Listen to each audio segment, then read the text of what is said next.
Greetings, welcome to the Citizen Exclusive. It's another exciting episode. Today, the main topics will be about investment economics. We are with Stefan Darcon. Stefan is an economist and a professor of economic policy. Stefan, welcome to the Citizen, welcome to Tanzania.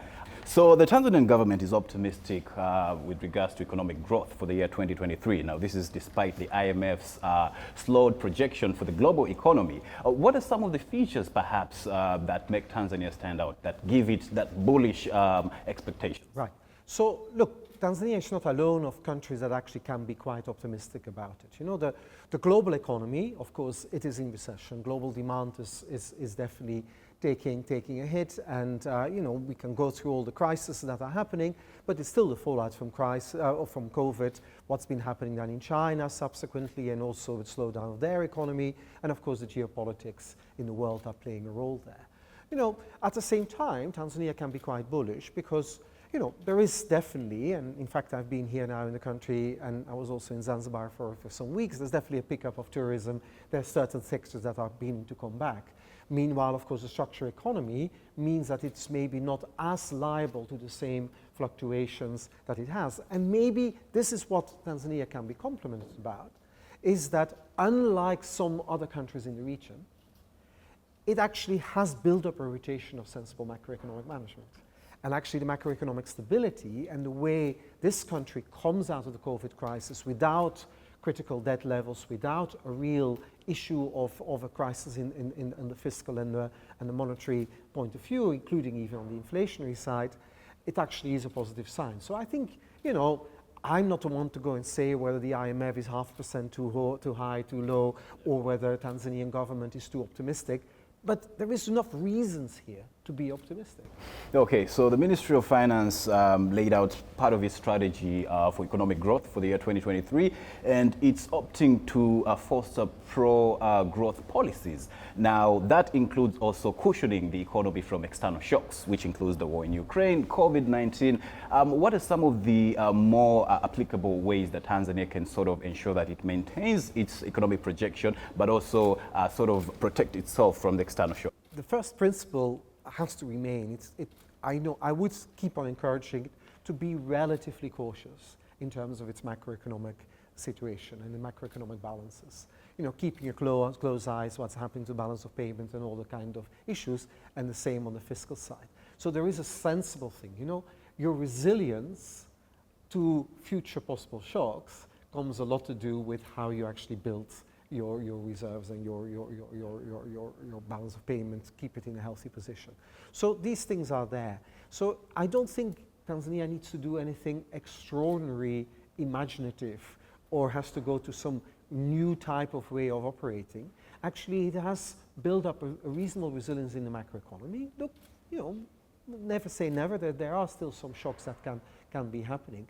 But again, I would actually repeat, relative to other countries in the region, I think it's actually, it could pride itself in the position that it finds itself. So it does mean if new headwinds come, it probably can find ways of buffering it, relatively speaking, better than other places. But let's not make a mistake. You know, global growth is slowing down. You know, this is going to have some impact on this economy. That is no doubt the case. But it's all about, you know, an issue of economic and macroeconomic management within that. And I think, you know, I think, you know, Bank of Tanzania people can be quite proud of themselves, of how they manage this. Also the economic team here in government. You know, these things they're doing pretty well. Okay. But then again, of course, as a country, we've not been immune to some of the adverse impacts of COVID-19, even the war in Ukraine. Now, this goes to other African countries. We have seen a rise in debts. You know, we've been getting money from development partners, from international community. Now, there's been a concern that perhaps in the near future, Africa, Tanzania included, will reach in a level of debt distress. Now, this is necessitated by some of the issues that are ongoing internally and externally. How can the country mitigate some of these issues that keep on rising? So, you know, there are certain countries that already have reached this level of debt distress. You know, there's a number of countries that have gone to the common framework arrangements of the G20 to try to get a deal. At the moment, there's a deep conversations going on in Zambia to see whether they can conclude debt relief deals in that respect. So again, the prudence that we've seen here is in that sense quite helpful. I think though, and we should not underestimate, we're still embarking here on a very ambitious, resources-intensive development program. You know, the previous president had started a whole series of large infrastructure programs. Yeah. You know, the management of these and keeping it manageable, which may mean going slower on some and faster on others, probably going to be key in terms of determining how much buffers you can build in and how can you actually avoid that at a future date, maybe there's some crunch point as well. So there is actually an element there of what they should be doing, you know, without going into details, which it's up to government and officials to do, but a certain caution to actually prioritize where you focus on some of the big investment projects relative to others is probably sensible. Not so much because the country is risking very quick debt distress, but because if you do too many of these things, experience from other countries learns that cost overruns will very quickly happen. And then actually inefficiency will keep into the system, and you actually can't deliver them all.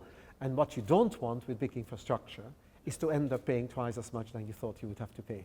And that's actually much more why a certain caution is required and a much more probably targeted approach in some of these. But very interesting, because we understand that Tanzania, just as it is happening in other countries in Africa, there is a bit of investment in big projects. We have the standard gauge railway, we have the Nyerere Dam. Now, people have shown concern, learning from some of our neighboring countries, you know, the expectations from these big projects. They're saying that we are investing too much from borrowed money, yet the return on investment is not immediate. Now, what is your take specifically on some of the ongoing projects in Tanzania in terms of the viability and the promise that they will pay out at the end of the day? Let me answer that by actually referring to some of these other examples in other countries. And I think it's more a matter of getting the kind of checklist right to actually investigate how viable some of these projects will remain and how you actually can maybe more sensibly implement. Okay, so take some lessons from Ethiopia. Is that actually, you know, within their own domestic savings rates, basically within their own domestic resource mobilization, they were embarking on too many. And they ended up having to be too dependent on actually debt from overseas. Now, when these timetables that you correctly describe, when the projects go a little bit slower, and especially that the revenue flows are going a bit slower, largely to do also in the Ethiopian case through, you know, political turmoil, COVID, further political and conflict turmoil, and then actually a global recession on top of it. You see these returns coming later. So you've not insulated yourself, the country hasn't insulated itself against that kind of eventualities. Now, when that the money doesn't start flowing, that's when you're actually getting really into trouble. So you want to be cautious in terms of, first of all, being clear about can you manage them and can you keep the speed? Yes. Can you be clear about the source of the resource mobilization? And especially if you think of on the speed, which is also lessons that can be learned from Kenya on the railway, they wanted it very quickly. And dare I say, they wanted it before the elections finished. And it was important, and this is not this election, but one before, and it was important that these things were quickly delivered. You know, if you had to have something really quickly delivered by an outside contractor, you can imagine that it costs more money. Yes. And it's these kind of things that actually you need to just. A lot to do with big infrastructure projects has to do with sensible public management, sensible monitoring systems, and then within it, being willing to learn and monitor your progress and so on. You know, I'm making a more general point in anything to do with economic development in this country. Success depends a lot about willingness to learn whether actually you're succeeding in what you think you're actually doing. Yes. And not being stubborn, but actually being able to monitor, get clear facts in order, and actually be willing to say, look, maybe this needs to be halted for a moment because we do not have an efficient delivery method to do this. We'll do it at some point and we'll do something else. So it's again, I'm not saying that any of these projects need to stop, absolutely not. But I simply say public management is so crucial in it, and don't underestimate the difficulties of doing this well if we look at experiences in neighborhoods. Perfect. So perhaps some of the concerns stem from the fact that African countries need to borrow money from the more developed countries or international community. Is there a way that Africa can be independent economically so that they can fund their own projects? Is there that grand strategy? Will there come such a time? So we could go back a little bit in history and actually going back to what was happening in East Asian countries. Okay, so East Asian countries, you always love to look at Korea and love to look at China, Singapore and all these places. But what's really interesting there is that when they infrastructure-led development model, which they may not have done entirely, but I'm referring to it because Ethiopia and now Tanzania similarly is making big bets on infrastructure. They did it definitely at some point in these places, but they could do this in a situation where their savings rates, the private savings that were made, combined with the taxation that the government collected, got to levels like 40% of GDP and really high levels. So they were doing this with East Asian savings rates, which were exceptionally high. There is no country elsewhere in the world that could do an East Asian purely infrastructure-led development model with the savings rates they have. And I like to usually say you can't do an East Asian style infrastructure-led development model with African savings rate. Don't think you can just simply replicate someone else's model because your circumstances are different. Your circumstances in public economic management are different, and your circumstances in savings rates are different. So you need to adapt it, and that's why I would typically give advice in African countries. Infrastructure matters, but be careful, be cautious, because if you want to go too fast, you create dependence, rather than you actually are dependent because that's the only way to develop. And so this is in a country like Tanzania, and I think, I will say the president clearly gets it in her public pronouncements. This is why a development model that has a bigger place for a private sector almost becomes, by its nature, from the two factors I described, an obvious answer that you have. Okay, so the public-private partnership enhancement could be one of the ways out in order to ensure that there's a bit of sustainability in funding some of these mega projects. Yeah. So yes, I will still also want to be careful about it. So the idea that the private and the public sector comes formally together as a kind of a PPP and the thing, don't overstate again how easy that is to pull off. There's a lot of experience that, look, we know that, it's one thing for a government to be supportive of the private sector, which I would, in a minimal, always appeal for. Being recognized the private sector has a clear role and being supportive of it. There's another one that you actually want them to get married together, which is what happens in PPPs. That doesn't always work that well. The experiences are. So yes, you're right, for some infrastructure this may be the answer, but you still will want to be relatively cautious about it, to simply say that's the way out. I would still appeal to actually sometimes slowing down a little bit, maybe better than thinking that the PPP will give you the answer to speed it up, because there's all kinds of troubles that can come on the horizon there as well. Now, you've done a bit of research on some of the economic development challenges that face the developing countries. What did you find in your research? What are some of the repetitive challenges that face Africa?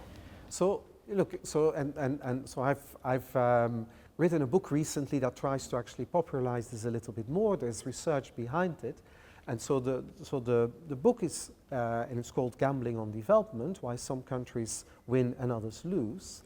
And the interesting thing there that I wanted to ask myself is that there are more and more countries that actually have been successful, but they use lots of different models to be successful. So it's not simply China and Korea that are the only ones we look at.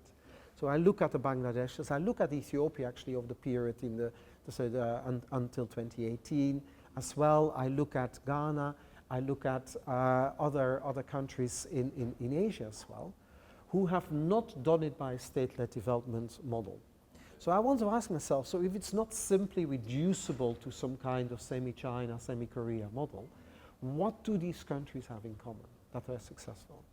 And so for me, the factors, maybe, and it will surprise you, it actually, the difference between success and total failure tends to lie in that those people in a country that have power and influence, and I don't mean simply the Minister of Finance and the President, I mean people in the elite in business, people, the top levels of the civil service, journalists that are managing editors of newspapers, those people that make up somehow, and forgive me the word, and it's not in a pejorative way, the elite in a society, the people that actually create both the stories, the actions, the behaviors at the top levels of society.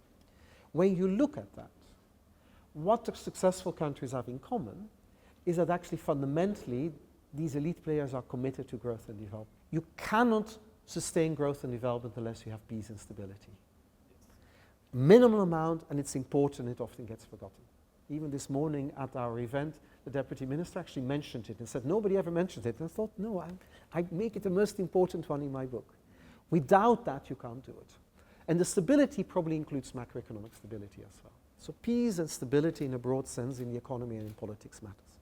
The two other ones are then becoming interested. It's something to do with the state. But it's not, as often people say, oh, we need to have, say, a developmental state like in Korea or in China. No, you need to have a state that is self-aware what it can do and what it can't do. It needs to be aware of its own capabilities. And then the third one is, it needs to be willing to learn as well. It can't be based on ideology, but it needs to be willing to correct. So Tanzania, and I've studied it for such a long time, you know, I have huge respect for Mwalimu and the early years of independence. And in fact, I have huge respect for what the country has achieved and where it got to. Of course, the first thing that you have to say, and even the leading party definitely still has this, is this underlying commitment to development. You know, and Mwalimu totally had this. It was a deep commitment to development. So you're not questioning that. The problem is that over time, occasionally, it turned into simply a document that was waved about, rather than a serious commitment. Now, it is not because the first of the three conditions were not met. This is a country, and again, Mwalimu should give a lot of credit, of peace and stability. This is a country where it's been so impressive in terms of keeping the peace and the stability, and then post-2000 also the macroeconomic stability. What is much weaker here is actually a state that is conscious about what it can do and can't do. Perfect. So as we are still on the track thought of learning, we understand the current regime is on a journey of economic diplomacy. So this is a reform. We're trying to turn the country around. We're trying to attract foreign direct investment. For the most part, there's been an increase in investor appetite. However, there seem to be some of the challenges. When you talk to the investors here in Tanzania, they can mention quite a list of issues, some to do with policy. Now, I want us to have a bit of a focus on that, the economic diplomacy. And as a key strategy for the current regime, is it effective enough? The most important part, actually, and this is actually, I would say, broadly to a lot of people that are underneath in that whole system, there is a little risk here that the country, and maybe even the president may get a little bit embarrassed at times, because all kinds of deals are made, and they're signed. And then they look at a year later and nothing has happened. And actually, the important part of economic diplomacy, you can have your leaders and you have your senior people reach out, your embassies reaching out and attract them. But it all depends here on how much actually gets implemented. And for me, the biggest problem on the FDI side is not the first attraction, but it's actually A, completing the deal, B, making sure there are no further surprises, and usually there are endless small surprises of another little license that needed another agency that needs to have a clearance, another one, a local government that is not agreeing with the central government on something, and so on. Massive time losses so that business can't even start. And then finally, thirdly, the aftercare. People forget that in most countries, successful foreign direct investment rarely has to do with the first investment an investor makes. because that's usually the small one testing the ground. Yes. It's about the second one that matters. It's not a small little hotel, it's the big hotel. It's not a small farm, it's the big farm. It's the kind of things. It's the bigger business, it's the big manufacturing plant, and so on. 91% of investments in this country are greenfield, meaning that's the first investment they are making. That is far too high. You should have far more investments by foreign investors that are the second and the third. And that has a lot to do with this. So this is where economic diplomacy, great, but make sure the deals get done and really properly. No more surprises afterwards with endless little extra licenses and permissions. Basically get that all integrated in the first deal and then do the aftercare so that they want to keep on coming and doing more. As we're winding up, I just want to take a bit of knowledge from you with regards to the research that you did on the interconnectedness of politics and economy. Now, in Africa, that seems to be a very big issue, even here in Tanzania. Why do you think that is the case? So, I think I will actually say I've worked in government in the UK now for 10 years. Politics and economics are always interconnected. Sometimes it's more latent, sometimes more deeper, sometimes it's clear, sometimes it's a little bit more. Sometimes it's raw, you know, a bit like in a way that really annoys you, as I would maybe refer to Nigeria in some of the earlier comments. So I think that's the thing. And the connection between politics and economics is, so it's everywhere. It comes back to, and in fact the theme of my book is that politics and economics are deeply intertwined. You know, that commitment to development of the leading groups is really crucial. So why does it seem less the case in other places than maybe in Africa? Is that, unfortunately, relative to, say, you know, relative to certain Asian countries now, relative to Western Europe, we still have too many countries where the underlying commitment of the elite is not about growth and development. And we see that in Africa, unfortunately, more than we've seen it in other places. We can have explanations for it, and it's nothing to do with Africa or culture, whatever it is, nothing to do with it.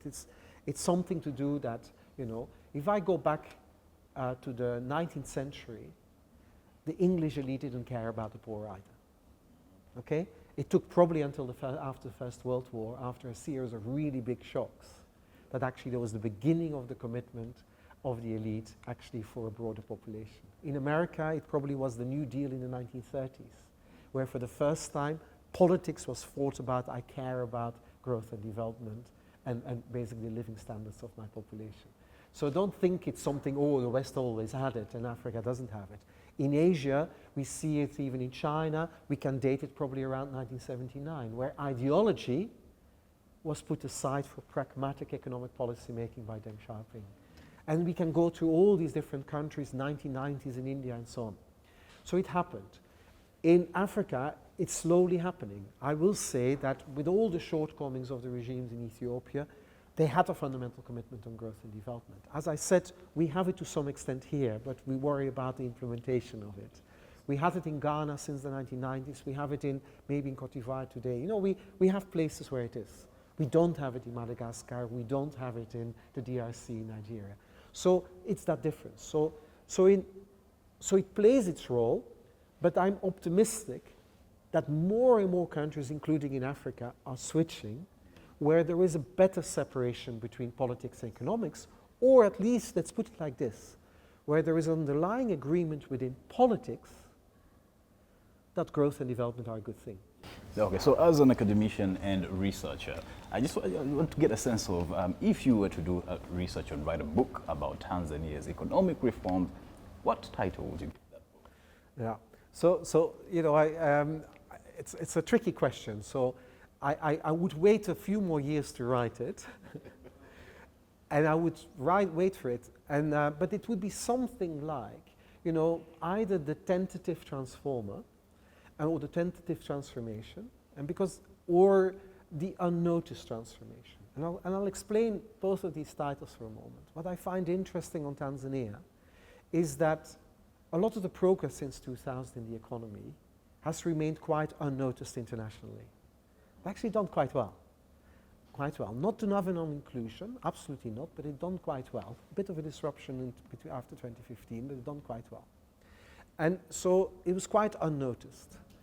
I think what is beginning to happen is the beginnings of an economic transformation. But it's quite tentative, and it's not quite clear whether actually there is enough energy around it to actually make it happen. So I call it tentative. Either it's a bit unnoticed, maybe in 10 years we'll say the unnoticed transformation, because nobody noticed that it was happening, because it is a country that typically works a bit under the radar. It's less extroverted, it doesn't appear in the press, it doesn't make all kinds of noise internationally, but they're doing it. But I think, but the tentative transformation is probably what would be my working title. Well, that is a wrap. You were with me, Mpoke Thompson, and we were with an economist and an economic policy professor, Stefan Darcon. Until next time, bye-bye. Tumia Bima Pap kwa kupiga *150 *51 alama ya reli, au kwa WhatsApp tuma neno Bima Pap kwenda namba 0764 166 066 ujipatie bima. Bima Pap, urahisi wa maisha.